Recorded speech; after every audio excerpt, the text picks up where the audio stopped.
Hello दोस्तों, मैं Arun Shukla relax टेक्निटी में आपका स्वागत है। दोस्तों आज भी मैं आप लोगों के सामने एक बहुत ही बढ़िया वीडियो लेके आया। तो दोस्तों आप लोगों से मेरा रिक्वेस्ट है, प्रार्थना है कि आप इस वीडियो का पूरा आनंद लीजिए और लास्ट तक बने रहिए। तो चलिए दोस्तों, आपका ज्यादा समय न लेते हुए हम वीडियो में आगे बढ़ते हैं।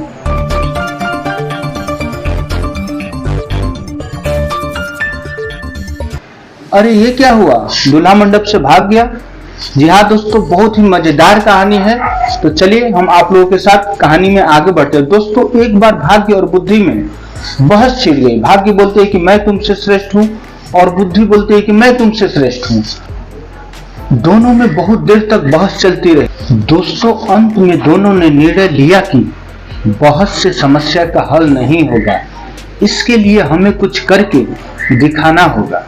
दोस्तों तभी उन्हें खेत में एक काम करता किसान दिखाई दिया।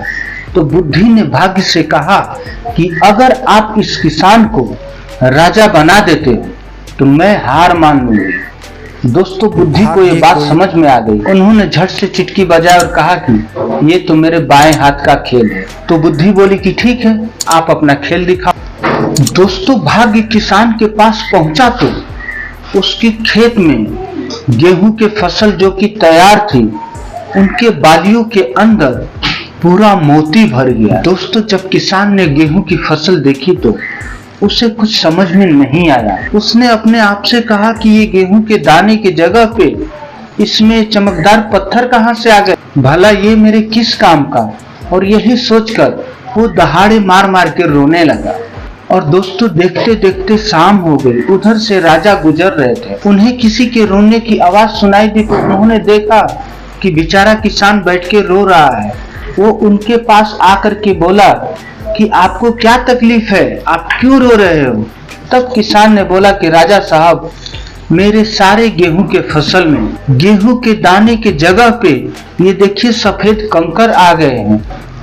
दोस्तों जब राजा ने ये देखा तो शौक रह गए और अचंभित हो गए कि इस किसान के गेहूं के बाल में गेहूं के दाने की जगह ये इतना कीमती मोती कैसे आ गया। फिर किसान ने सोचा और अपने आदमियों से बोला कि क्यों न इस किसान से मैं अपनी बेटी का शादी कर दूं, ताकि इसके साथ ही हमारी बेटी भी खुशहाल जिंदगी जीने लगेगी और ये भी एक बहुत बड़ा राजा हो जाएगा।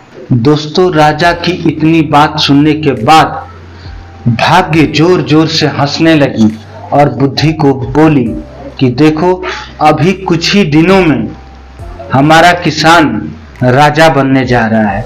बुद्धि बोली कि बात तो आपकी सही है, लेकिन पहले वो समय आ जाए तो मैं हार मानूंगी। दोस्तों चलिए देखते हैं आगे क्या होता है, लेकिन इससे पहले आप वीडियो को एक लाइक तो मार दीजिए ताकि हमें भी खुशी होगी। और आप कमेंट करके भी बताइए कि हमारे वीडियो में कहाँ कमी है और हमें इसे किस प्रकार सुधार करनी चाहिए। या तो फिर हमारी वीडियो यदि आपको अच्छी लग रही है तो हमें कमेंट करके आप अवश्य बताएं कि हाँ आपको ये वीडियो कैसी लगी। तो दोस्तों चलिए हम वीडियो में आगे बढ़ते हैं। दोस्तों अब राजा किसान से बोला कि सुनो, तुम ये सारी फसल काट करके हमारे राज्य महल में पहुंचा दो, इसके बदले मैं आपसे अपनी पुत्री का विवाह करूंगा और आपको बहुत सारा धन भी दूंगा। दोस्तों अगले दिन किसान ने सारा फसल काट करके राज्य महल में पहुंचा दिया। दोस्तों ये देख करके बुद्धि हंसने लगी। तो भाग्य बोला आप हंसो मत, देखो हमारा किसान बहुत जल्द ही राजा बनने वाला है। दोस्तों और वो समय आ गया जब किसान राजा बनने वाला है। चलिए हम आगे देखते हैं। दोस्तों राजा ने अपनी वचन का पालन किया और उसने किसान से अपनी पुत्री का ब्याह रचा दिया और बहुत सारा धन और एक राजमहल दे करके किसान को विदा किया। दोस्तों और वो रात आई जब राजा की पुत्री सज धज के किसान के सामने आई। दोस्तों राजा की पुत्री को देखते ही किसान सोच में पड़ गया और सोचने लगा कि कहीं ये सज धज कर कोई चुड़ैल तो नहीं आई है। दोस्तों उसने अपने दादी से ऐसी कहानियां सुन रखा था कि चुड़ैल सज धज कर आती है और रात में उनका खून पी जाते हैं। दोस्तों यही सोच करके पागल किसान राजा की पुत्री और राजमहल छोड़ करके भाग निकला। दोस्तों इधर किसान को खोजने के लिए राजा के सैनिक चारों तरफ घूम रहे हैं। फिर उन्हें किसान एक नदी के किनारे बैठा हुआ दिखाई दिया। फिर वहां से उसको पकड़ करके राजमहल में लेके आते हैं। फिर राजा पूछते हैं कि ये तुमने क्या किया, राज्य छोड़कर क्यों चले गए, इसकी आपको अत्यंत कठोर सजा मिलेगी। और मंत्रियों को हुक्म दिए कि मंत्री इसे काल कोठरी में डाल दे। दोस्तों तभी मुस्कुराते हुए बुद्धि ने भाग्य से कहा, देख लिया, अब इसे कठोर दंड होने जा रहा है और शायद ये इस काल कोठरी से वापस नहीं आ सकेगा।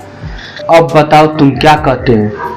तब निराश होकर के भाग्य कहते हैं कि बुद्धि मैं तो हार गया, अब तुम क्या कर सकती हो आगे वो मुझे दिखाओ। बुद्धि बोलती है कि आप टेंशन ना लो, मैं इसे फिर से राजा बनाऊंगा।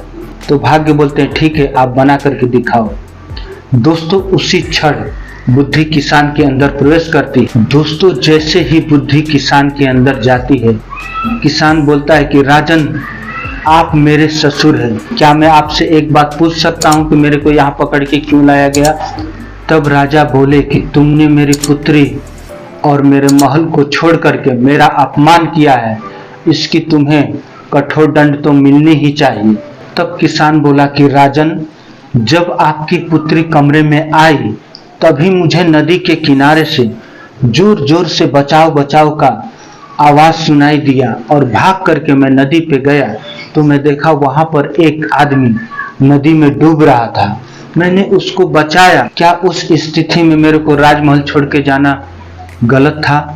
अगर यह मेरा दोष है तो आप मुझे अवश्य सजा दें। दोस्तों यह बात सुन के राजा प्रसन्न हो गए और तुरंत किसान को अपने गले से लगा लिए और बोले कि आने वाले समय में आप ही इस राज्य के भी राजा बनोगे और प्रजा का पालन आप ही अच्छा से कर सकोगे और सब कुछ आपको ही देखना है। दोस्तों यह निर्णय सुनने के बाद बुद्धि भाग्य की तरफ मुस्कुरा करके देखती है। भाग्य बोलते हैं कि मैं हार मान गया, आप मेरे से श्रेष्ठ हो, आप हमसे बड़े हो। दोस्तों तो आशा करता हूं कि आपको ये कहानी बहुत ही अच्छी लगी होगी। तो जो लोग लाइक नहीं किए हैं फट से इस वीडियो को लाइक कर लीजिए, फटाक से अपने दोस्तों को शेयर कर लीजिए और झट से हमारे चैनल को सब्सक्राइब कर लीजिए, क्योंकि आपको इस तरह की वीडियोज हमारे तरफ से आती रहती है। और दोस्तों आपके लाइक, सब्सक्राइब और कमेंट से हमें भी मोटिवेट होना रहता है, तो आप इससे अवश्य करिए। दोस्तों इस वीडियो को बनाने में बहुत ही समय लगता है, तो आपका थोड़ा सा लाइक कमेंट से हमें भी प्रेरणा मिलती है, तो आप इसे बनाए रखें। दोस्तों मैं आपसे बहुत जल्द मिलूंगा एक ऐसे ही मोटिवेशनल वीडियोज के साथ। तब तक के लिए दोस्तों बाय बाय, धन्यवाद, जय हिंद, जय भारत।